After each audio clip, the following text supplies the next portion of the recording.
12일, 13일 있을 CPI 지수와 그리고 PPI 지수 발표로 굉장히 큰 변동성이 일어날 것이며 26일 있을 연준 금리 인상에 가장 큰 영향을 미치는 지표이기 때문입니다. 도대체 CPI 지수라는 게 뭐고 PPI 지수라는 건 뭐냐? 쉽게 말씀드리면요. 이제 CPI 지수는 이제 소비자 물가 지수입니다. 자, 그리고 PPI 지수는 생산자 물가 지수입니다. 말 그대로요. 이게 물가라고 보면 돼요. 우리가 지금 돈 주고 사 먹는 혹은 사 입는 누리는 모든 물가를 자, 이 CPI 지수로 측정을 해가지고 CPI 지수라고 합니다. 말 그대로 CPI 지수가 만약에 300이었는데 400이 됐다. 그러면은 순댓국이 10,000원이었는데 80,000원 되는 거예요. 그냥 그냥 대략적으로 말을 하면은 그러니까 말 그대로 정부에서 이 시장을 어떻게 잘 버틸 수 있는가 없는가에 대해서 측정하는 지수라는 겁니다.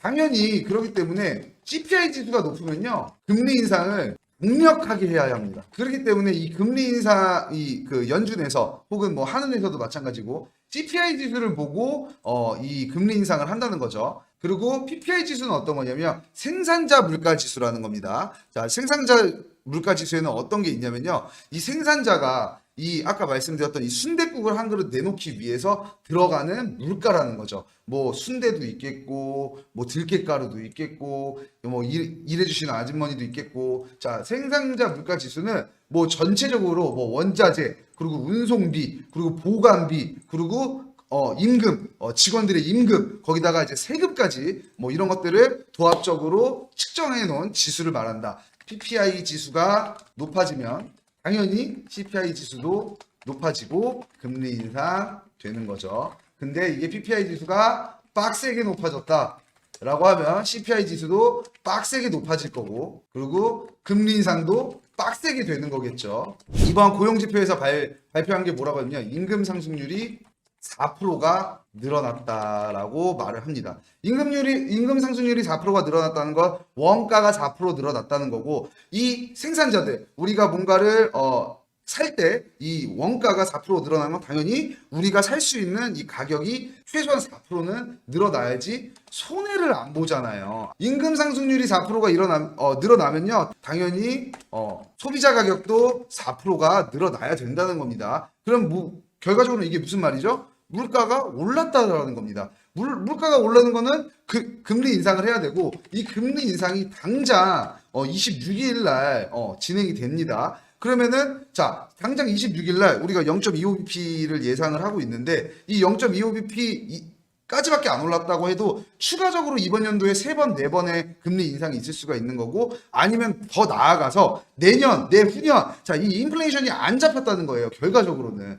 왜냐? 물가는 오른 거죠. 자, 우리가 금리 인상을 왜 해요? 자, 다시 한번 말하면 금리 인상은 왜 하나? 당연히 물가가 올랐기 때문에 물가를 내리려고 하는 게 금리 인상입니다. 당연히 아까 말씀드렸던 것처럼 4%의 물가가 올랐으니 실질적으로 이번 고용지표에서 임금 상승률이 4%가 올랐다고 했으니 당연히 물가가 4%가 올랐다라고 판단을 하는 거고 금리 인상의 우려가 커졌으니 당연히 시장은 하락이다라고 예상을 하는 겁니다. 자, 우리가 CPI 지수가 지금 당장 내일 발표이지만 우리는 이런 거시경제와 이런 고용지표와 이런 것들을 예상하기 때문에 이런 것들을 우리가 벌써 알고 있기 때문에 내일 CPI 지수는 뭐라고요? 오를 것이다라는 거를 판단을 하는 겁니다. 당연히 오를 거라고 판단하는 사람들이 많겠죠. 근데 우리는 더 실질적인 믿음이 있죠. 왜냐면은 고용지표를 지수해서 임금 상승률 말 그대로 월급이 오른 걸 봤으니 당연히 물가도 오르겠다. 자, 우리 똑같은 거 있었죠? 예전에 최저시급 오르면 어떻게 되죠? 당연히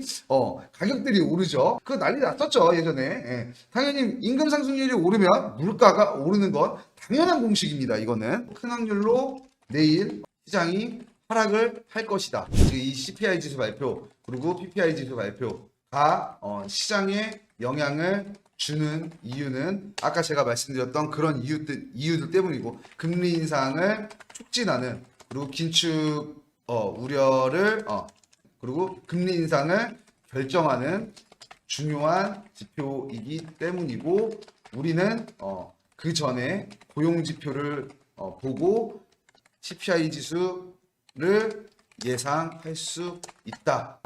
자, 그래서 CPI 지수가 내일 뭐 하방 추세이든 상방 추세이든 변동성이 많은 큰 시장이 올 거라는 거는 뭐 이런 지수들을 파악 안 해도 저희가 경험상 알 수가 있죠. 한 번이라도 손절 혹은 청산을 당해보신 분들은 아실 거라고 생각을 합니다. 그래서 이런 부분들을 이제 손절 라인 프로그램을 통해서 수익 볼 수 있는 구간에서는 극대화 시키시고요.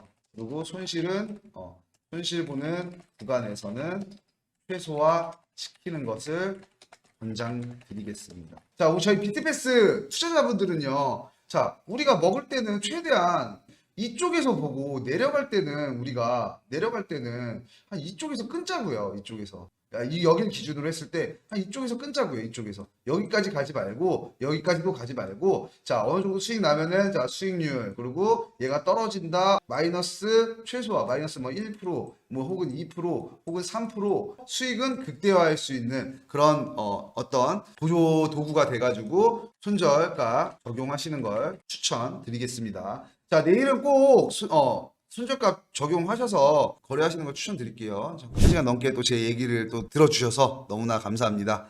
내일도 또 더 좋은 컨텐츠 기획해가지고 투자자분들께 많은 정보 드릴 수 있는 방송 준비해 오도록 하겠습니다.